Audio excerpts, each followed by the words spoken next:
is the most important meal of the day? And if I ask that question to lots of people, they'll always seem to come up with the same answer. And they'll all will say at the same time, breakfast! Breakfast is the most important meal of the day. And I have been preaching that myself for a good portion of my fitness career. And why do we say breakfast is the most important meal of the day? Well, for a number of reasons. Number one, it gives us a shot of energy, to give us energy to thrive through the day. It also boosts our metabolism. Yes, you've got to have breakfast because it boosts your metabolism so it can burn off more energy. And I've been saying that as a cat's cry for many, many years.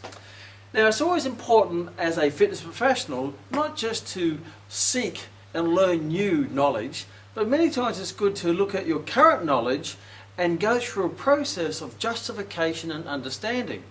Because it's so often that we just say things and we say them in such conviction, we say them, but we never actually question them. We don't question them because we've already accepted them, we've taken ownership of them, and we say them as if they're indisputable. So a good approach is to look and justify your current knowledge before seeking new knowledge. And I came across this gentleman. I was staying in one of the international hotels when I was travelling around, and it was early in the morning. I'm going down the lift. So I'm standing in the lift and the door's open, and I pick up this gentleman on one of the lower floors, and he hops in the lift, and he's quite a big fellow, not big in terms of muscle. I'd say more big in terms of fat. So he's quite overweight, and he's going down the lift with me, and I'm standing there, and we start communicating. And I said, "Oh, how you going?" He says, "Great, good morning to you." He says, "Yeah, good morning to you too." And I'm about to go down to the gym to have a workout. And I say, "So, what are you up to today?" He says, "Well, I'm going down to the buffet because I have to have breakfast." And I said, "Oh, okay, great." He says, "Yeah, it's the most important meal of the day because it's going to boost me into the day." I went, "Wow, it's interesting." I looked at him and I looked at this growth, this belly growing out, and I thought to myself, I think the last thing he needs to do is to go to the buffet. I think, in my opinion, that he should be coming down to the gym, not feeding the monster. And I remembered him because the night before, myself and Rory, my wife, we went out for a walk. And it was sort of early evening, and him and his wife were going out, and they were going out for dinner. And they were going out for dinner. I also saw him come in after dinner, and they'd had a big dinner. And they came back to the hotel. They would have gone into their room. They would have gone to sleep. And now he gets up, and the first thing he does is he goes to breakfast. He goes to the buffet. Now I thought, wow, he's sort of round. I'm sort of fit. He seems a bit grumpy. I'm sort of happy and energetic. And it started making me think, why is he going to breakfast? He doesn't need to go to breakfast. He had a big feed last night. Now he's having a big feed now, which is in the morning. And in the middle of those two feeds, all he's been doing is going to sleep. So it got me thinking, what do people say, and why have I always been preaching you've got to have breakfast? Now I'm not saying that's not true, but I think many times it's a justification to have breakfast when really you should be going for possibly a workout, particularly if your body shape is not in the right shape that you'd like it to be in, and if your health is not where it should be. So let's have a look at this from a physics point of view and a scientific point of view before we start to just say you've got to have breakfast. So let's have a look at this. Let's say, now as you probably noticed, the body has this amazing ability, an infinite ability to store fat. We seem to be breaking world records by getting fatter and fatter. And that's because we have, the average person has about 40 billion fat cells over their body. An obese person can have up to 100 billion. And these fat cells are like little water balloons. They can keep growing. You keep feeding the little monsters and you keep getting bigger. So we have this infinite amount of ability to store fat, and we keep to be able to getting bigger and bigger. But when it comes to, say, carbohydrate, we have a limited ability to store carbohydrate. The average person can store about 400 grams. So let's look at my friend, I'll call him the lift man, right? He was the man in the lift, and he's a lovely fellow, but I think possibly he's been misguided. Either self-misguided or misguided by someone who gave him some advice that he should be going to the buffet rather than the gym, particularly when he hasn't done anything with his energy store. So let's have a look at what he did the night before, and let's do some numbers, because the truth always lays in the numbers, and that's what I'm going to share with you. You already know the numbers, you just got to learn how to apply it to different situations, whether you're a trainer or whether you're an exercise participant. So the lift man, we'll call him LM, right? LM. He goes out for dinner with his lovely wife, all good intentions, and he has a big feed. He probably has a 2-course meal. We already know when you go out in a group scenario, you go out, you tend to eat more than you'd normally eat if you ate at home. So yes, he's filling up his fat stores. They're already full, but they're getting fuller. And he's probably filling up his carbohydrate stores. Now we tend to store carbohydrate. We're limited to 400 grams, and 80% of that glycogen, because when we eat carbohydrate, it gets converted into glucose in the blood and then gets stored as a glycogen in the muscles. Now 80% is stored in the muscles, 20% is stored in the liver, and the liver is where it's like a reservoir of glycogen where we can access if our blood sugar levels get a bit low. So when he went out for dinner, he had his feed, and he's finished his feed and he's coming home. Therefore, his glycogen stores are full. So he's now got 400 grams of storage of glycogen. He can't store any more. So now he goes home, he goes to his unit, not his room at the hotel, and he goes to sleep. So let's say he sleeps for 8 hours. Now, he may have had a snack in the room, I don't know, I wasn't there. Thank goodness. And he would have gone to sleep, and he would be sleeping, say, for let's say 8 hours. Now let's take into account that the average person around about at rest, sleeping, not running around but sleeping, will burn off a certain number of calories at rest. It's called your resting metabolic rate. If you're sleeping, your basal metabolic rate, sometimes referred to as your sleeping metabolic rate. Now the average person will burn about 1 calorie per minute. A complete rest. Therefore, per hour, he's burning 60 calories per hour across 8 hours, multiplied by 8. You can use a calculator. I do have one over there, just in case. He's burned off around about 480 calories, sleeping at night for his 8 hours. Now, in that time, there's a term called the respiratory quotient, and what that represents is where those calories are being burnt. Now there's 3 places, possibly 4, that you'll use to burn calories. The main 2 ones, which will take up about 95% of your energy, will be from fat and carbohydrate. Protein is not a really good source, and it's only a very small contributor to the energy expenditure. And if he's had some alcohol, then that will be a preferred source anyway. So if he's had some alcohol, then his ability to burn off any form of other energy will be reduced. So let's assume he's not having alcohol. Now, he probably did, but if he did have alcohol, he would have burnt off less calories from fat and less calories from carbohydrate. Let's say, to make it very simple, he's burning off less. Therefore, the average person of health, not necessarily elite fitness or elite obesity, elite unfitness, somewhere in the middle, will have a respiratory quotient of around 50-50, which means 50% of the energy used to keep you alive will come from fat being burnt, and 50% of the energy that's been used to keep your metabolism going at rest will be from carbohydrate. Now that slightly changes with exercise, but we won't go down. Let's have a look at my Mr. LM. Therefore, at a respiratory quotient of 50, around about 240 calories have come from fat, and about 240 calories, 40, not 48, has come from carbohydrate. Now if you want to work out exactly what that is in grams, because calories, then you divide those. When you look at fat, for example, there's 9 calories per gram of fat. So if we divide 9 into 240, what we've got is around about 9 into 240 is about around 25 grams of fat. Now if you want to be exact, I'll be exact. I'll get the calculator. So it's 240, or how do I turn it on? 240 divided by 9 equals 26.7. So around 25 grams of fat.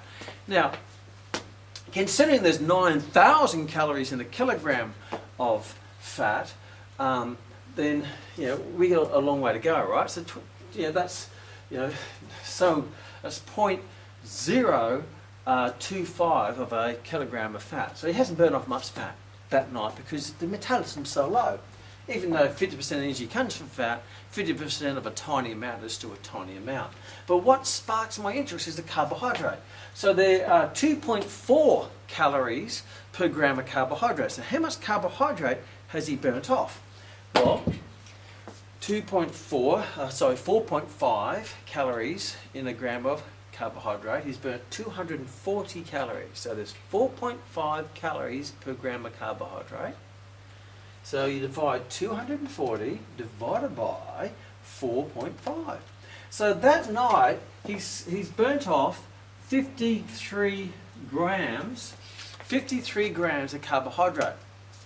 Now, obviously if you look at this, and you look at the total amount of fat that he's got in his body, he has not made much of an indent on burning the fat off his body. He's burnt off 0.025 of a kilogram of fat over an 8-hour period, considering he looked like he was about 40 kilograms overweight plus interest. Now, if you look at his carbohydrate stores, when he went to bed, he had a full tank of carbohydrate that services his muscles and his brains and the functions of his body. So when he wakes up in the morning, he now has 400 grams minus 53 grams that his body's used in over those 8 hours. So let's just call it 50s for simplicity. So he's burnt off 50 grams of carbohydrate. So he's woken up in the morning, and out of the 400 capacity, he's still 350 grams full of glycogen. Now, I'm thinking, why does he need to go to breakfast? He certainly doesn't need to top up his fat stores. They're overflowing or stretching to the limits, and there are no limits, as we know. And from the carbohydrate, he's nowhere near low in carbohydrate. I know if I wake up in the morning and I go to my car, and my car is, say, 90%, we'll just have a look at how full that is, to be exact. 350 divided by 400 means it's 87% full. So his carbohydrate stores are 87, say 90% full. If I go to my car in the morning and I hop in the car, turn the engine on, and look at the petrol gauge with the amount of energy I have in the tank, and my petrol tank is 90% full, the last thing I'm thinking is I got to go to the buffet or the service station to top it up because I'm a little bit low. So when he says I need to have breakfast in the morning to give me energy, he's got plenty of energy left. He's got 350 grams to go because he's slept for 8 hours and he's burnt them off at such a low rate, at 50% of the low rate. So does he need breakfast? The answer is no. If he goes to the buffet, I guarantee he's going to be eating far more than 50 grams in his breakfast. Meaning that he'll go to breakfast, he'll probably have about 600, 700, 800 calories, particularly if it's, and he'll have far more calories than he needs. He'll have more than 25 grams of fat, and he'll probably have far more than 50 grams of carbohydrate, which means it's making him fatter. He's thinking to have breakfast is good energy boost. No, it's a good fattening boost. That's what it is. And if he's thinking it's boosting his metabolism, let me do some numbers on that one too, because I'm not sure where that came from. Everyone says it. All the professionals say it, but it doesn't make any sense. Why would you eat more to burn more? You eat more to burn more. Well, you don't burn more than what you eat. That's physically impossible. So if we have a look at the breakfast scenario, for example, does he need to have breakfast? No. Now, I'm not saying not have breakfast, but if you're going to have breakfast, have what's required to get your tank full again. How much does he need? 50 grams. That's all he needs. Now, how much is 50 grams? Now, I'm in the kitchen here, and let's use Wheat-Bix, good old Wheaties from Sanitarium, a great company is there for charity. So if I get my glasses, and let's have a look at how much he would probably need to eat. I'm looking a lot smarter with my glasses. Let's go through per serve. So a serving is 2 Wheat-Bix, 2 biscuits. Now, when it comes to carbohydrate point of view, let's go to carbohydrate. 2 biscuits is 20 grams of carbohydrate. If you have the biscuits with milk, which I'd highly recommend, it's a lot more, goes down a lot easier when you have Wheat-Bix with milk rather than dry biscuits, which you get in some of those fun games you play when you were a kid. If you have it with, say, a reduced fat meal, you're having 26 grams per serve.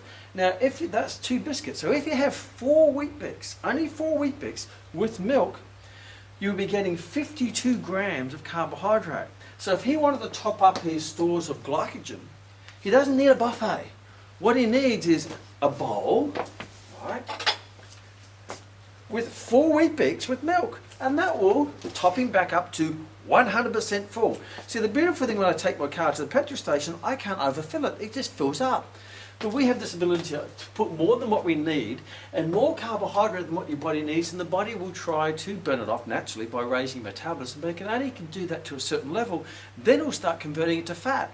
So going to the buffet, he'll probably have his 4 Wheat Bix, but then he'll have his scrambled eggs on toast with his hash browns and his sausages. It's making him fat. And he's thinking it's actually giving him the energy he needs when he's already got the energy.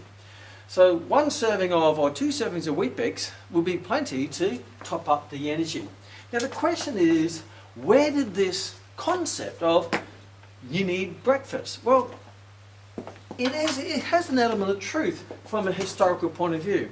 Because if you go down through history, go back to when this concept came, it came back when we used to work the land, we used to be farmers, or we used to work in the industrial age where labour was very intensive. For example, we go back to Farmer Brown, and I'm in New Zealand at the moment, which is really known for dairy and milk production. So let's go back Farmer Brown back in the 60s and the 70s. He would get up in the morning, right, he'd get up, he'd have a big meal that night, then he'd get up early in the morning, and his first thing he'd have to do is go and milk the cows, or whatever else they had to do. But back in those days, you have to get up at say 4 a.m. in the morning, you have to go out and you get all the cows, you run them out on your horse, whatever it might be, you get the cows and then and I hope you wouldn't milk them like that, but I'm not very experienced at milking cows, but it's a very physically demanding occupation. You'd spend maybe a few hours out there working the land, digging holes, moving the cattle, whatever it might be. It's all physically demanding. So you'd go and do 3 or 4 hours of hard work from 4 through to 7 o'clock in the morning. Then you'd come back after burning a lot of energy, doing what you do, work the land, whatever it might be, and then you'd have breakfast. Did you need breakfast? Of course, because it's like taking your car out for 3 hours of driving before you take it to the petrol station. You wake up in the morning, your petrol tank is 90% full, you take it driving for 3 hours doing what you have to do in the morning back in those days, and then you come back and you have to top it back up. So yes, you needed breakfast back in the farmland days where we physically worked the land or did lots of activity. This day and age, and I was at my chiropractor not long ago, and I was sitting there, and there's a gentleman who's his first time at the chiropractor, and he had a bad back, and I started talking to him about what he did, and he was a dairy farmer. And he was telling me the technology of dairy farming now, and this is how it goes. It goes something like this. He doesn't even have to go out there, because what happens is they have this self-feeding, self-milking process where the cows are out in the paddock, and the cow can, any time whatsoever, go into this area where they'll get a feed. So they walk in by themselves, they just walk in, and the gate opens. They have this thing going around their neck which activates the gate. That keeps a record of how many cows have gone through. But the cows will go in by themselves, walk up to the trough, have a feed, and while they're having a feed, these suction things come up and milk them. And they're quite happy to have their little udder nipples tickled while they're having a feed. When they've had their feed and the feed stops and then they get milked, then they'll walk out back into the paddock. And then when they're ready to get milked again, they come back.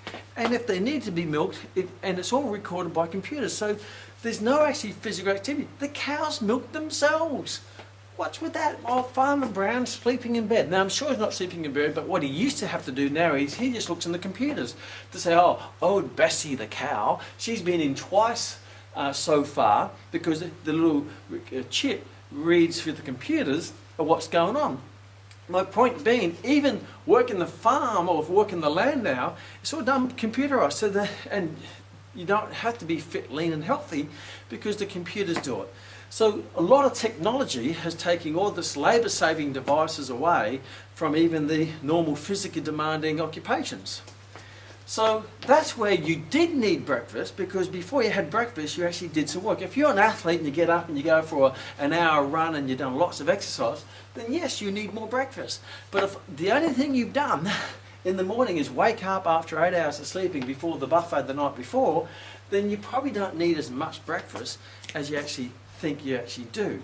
You just need to top it up. But you don't probably even have to top it up because you're still 90% full anyway.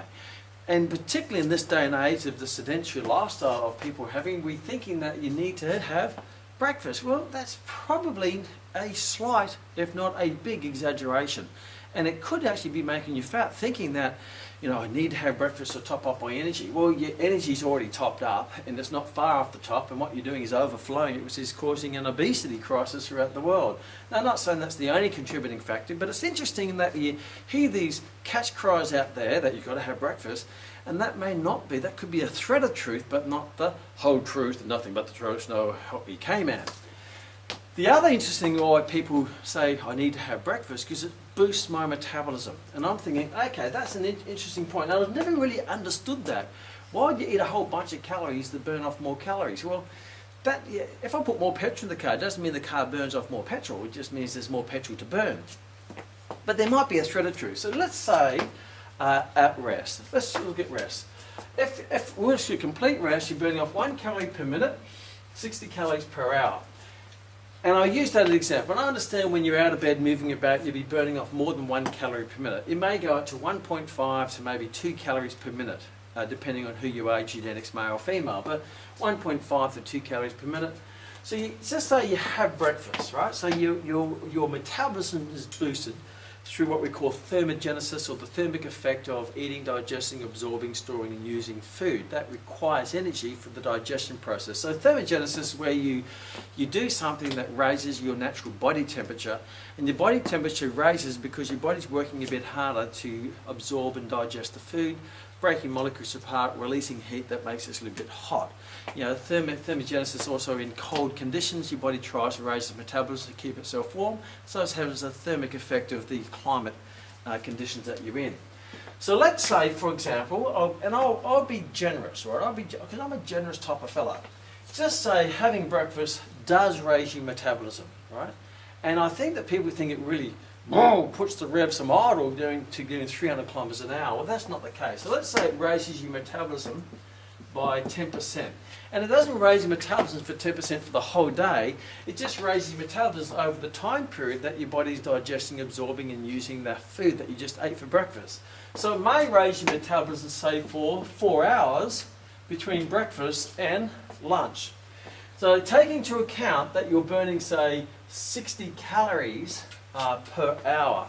So that will go from 60, let's say it's 1.5 calories per minute. So it's rather than count 1, around 1.5, which would take this up to around about 100 calories per hour. So let's say you're burning off around about 100 calories an hour, which is really over a course of a day, 2,400 calories in a day, which is probably maps in for a male, right? A male probably around 70, 80 kilograms. So let's say your burning capacity has gone from 100 calories per hour. Now I've increased it from 60 because 60 is when you're sleeping. 100 might be when you're sitting at your desk or moving around, having a coffee at the coffee place, whatever it might be. So it's gone up 10%. So now you've gone from 100 calories per hour to 110 calories per hour across 4 hours. Which means you would normally have burnt off 400 calories in those 4 hours, but now you've burnt off 440 calories, which means your body's ability to burn energy because you've had breakfast means you've burnt off an extra 40 calories in the 4 hours. So your benefit is an extra 40 calories. So first of all you say, okay, I'll go like my good friend LM in the lift. He goes down to the buffet, he's eaten maybe, he's in a buffet, he's eaten say 700 or 800 calories, and the benefit he gets out of eating those extra calories, which he probably only needs 300. So if you even look at the number of calories he would have if he just topped up his glycogen stores, which is 4 wheat bix. So 4 wheat bix with milk would be 330 calories. So what he needs, and what he only needs to top it up, he probably doesn't need it, he probably wants, he doesn't need it because he's not low in carbohydrate. He's got plenty. He's certainly not low on fat, so he doesn't need more energy for fat energy.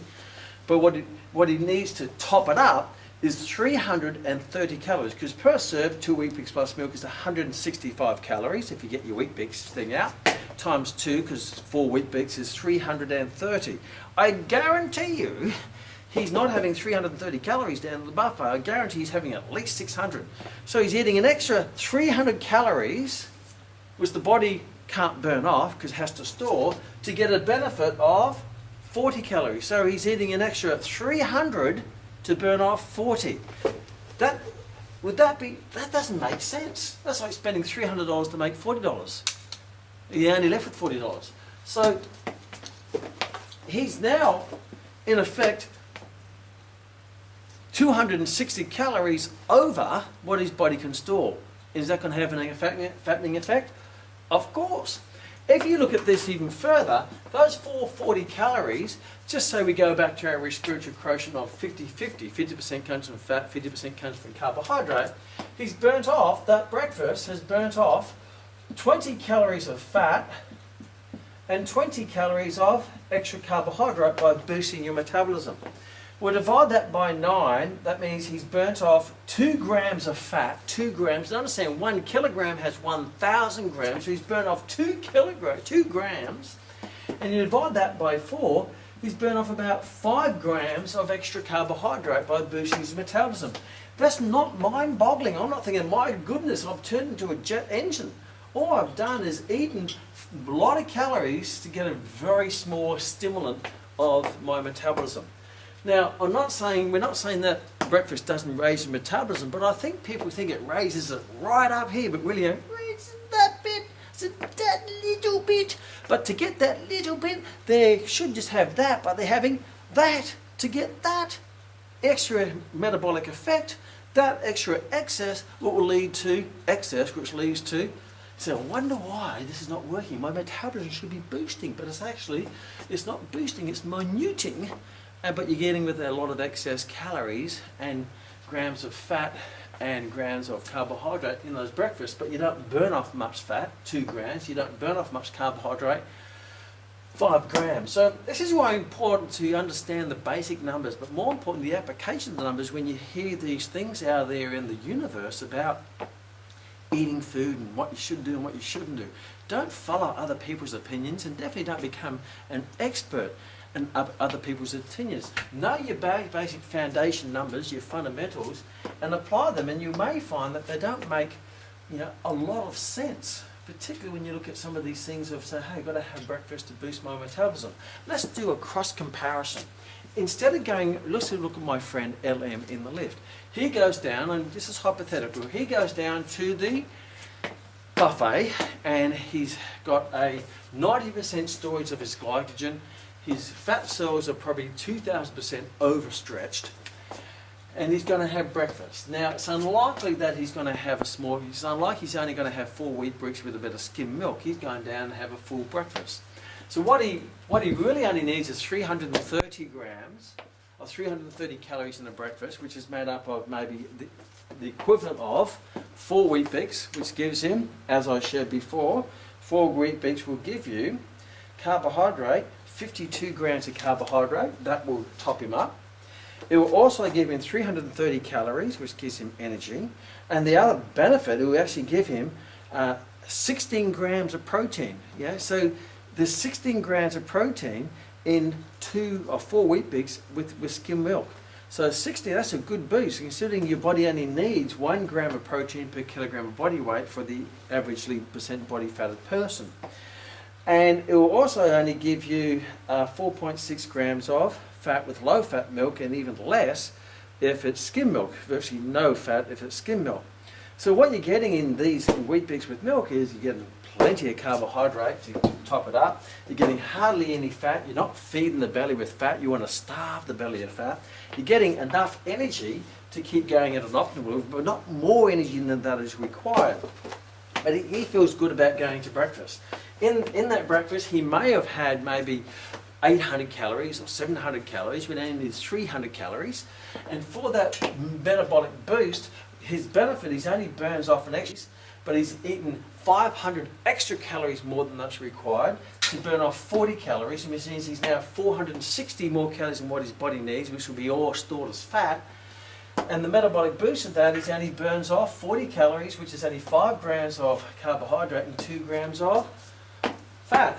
That's just going to have a fattening effect by saying, got to have breakfast because it's the most important meal of the day. It gives me a boost of energy and it stimulates my metabolism. If he went to the gym, which is probably, or out for a walk or bike ride or some form of activity, or go and milk 1,000 cows by hand might be a better choice. But if he goes for the gym and he goes and does some exercise, instead of his metabolism going from 100 calories per hour to 110 calories per hour, if he does some exercise, he'll increase that by from 100 calories per hour. If he exercises for an hour, he'll take that up to about 800 calories per hour. Because when you exercise, you burn off around about, in a half-hour period, around 400 calories in a half hour. So having breakfast gave him an extra 100 calories per hour. Doing exercise will give him an extra 700 calories of boosting per hour. So let me ask you this question. What is better for boosting your metabolism? Eating food, eating breakfast that gives you an extra 10 calories energy expenditure per hour, or doing some exercise for an hour, which gives you an extra 700 calories per hour. Do the maths. You get an extra 690 calories of energy expenditure of metabolic boost, because when you exercise, what does your metabolism do? It raises significantly. You go from using 3.5 milliliters of oxygen per kilogram of body weight, which is your VO2 max, which I won't go too much into, way up to 35 milliliters of oxygen per kilogram of body weight. So which is going to be a better energy booster? Putting more petrol in the tank or driving the car? Which one boosts the engine revs? More petrol in the car or driving the car? Drive the car. If your tank's full, drive the car. If the tank's empty, yes, go to the petrol station, go to the buffet, but don't put more petrol in the petrol tank that it requires, because then the body will just store it from the petrol tank and put it in the boot as added weight, or the boot might be your belly or your bottom or where your fat stores are stored. The other thing with exercise, as you know, exercise will also, not only will it boost your metabolism while you're doing the exercise, there will be a delayed effect, or what we call post-exercise metabolic rate, so the increase in your post-exercise metabolic rate, that will stay up. Exercise will work the muscles and increase your lean muscle tissue, which raises your resting metabolic rate, not just for 4 hours, but 24 hours, and even when you're sleeping. So doing exercise, bit of strength training and high intensity interval training will boost your metabolic rate by increasing your lean muscle tissue. Plus, it will get you fitter, because when you get fitter, your body becomes more effective at using fat as a source of energy. So fitter people burn fat faster than unfit people, because as you get fitter, your respiratory quotient changes from 50-50 to using more fat as a source of energy and less carbohydrate, turning your body into a fat burning machine. And I've already done a session on that, looking at low intensity cardiovascular exercises versus high intensity interval cardiovascular exercise on another session. So this is just a thought-provoking session for you, and don't get me wrong, I'm not saying don't have breakfast.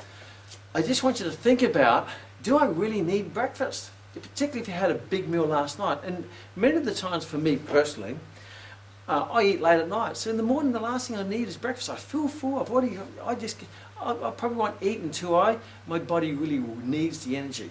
And he said, well, won't your metabolic rate drop? Of course not, because when I get up in the morning, I'm active. I go out there and do, because I live on a farm, I do some farm chores, and I'll do a bit of exercise, my metabolic rate comes up, and I'll eat when I don't take the car to the petrol station unless it needs the petrol, and I certainly don't overfill it with petrol that ends up putting the weight in the boot, which I have to carry around and make things a lot harder for me on a day-to-day basis.